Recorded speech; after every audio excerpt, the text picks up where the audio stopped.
एक अमेरिकन औरत, एक पाकिस्तानी औरत ते एक जापान दी औरत तिन्ने दरिया दी सैर कर रही सी कि जिन्न आया आके कहंदा मैं तुहानू तिन्नां नू खा जाना। एक शरत ते छड्ड सकदा, तुसी दरिया दे विच कोई चीज सुट्टो, जे मैं लभ ली तुहानू खा जांगा, जे ना लभ सकिया फिर मैं सारी जिंदगी वास्ते तुहाडा गुलाम बन जांगा। उन्हां ने कहा जी सानू शरत मंजूर है। अमेरिकन औरत ने मैमरी कार्ड सुट्टिया, वो 5 मिनटां च लभ लिया, ओनू खा गया।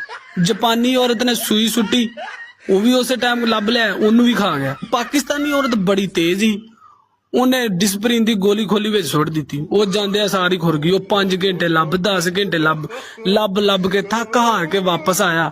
पाकिस्तानी औरत ने हाथ झाड़े, उन्हें कहा आजा चलिए, बड़े काम ने घर करने वाले। वो हुण जदों किते जुम्मे दी छुट्टी हुंदी आ, वो बेचारा फेर लभन जांदा है, ओनू फेर खाली वापस आ जांदा। हुण ओनू बेचारे नू की पता, इहदे नाल ते शैतान नहीं पंगा लिंदा, मैं किवें ले लिया।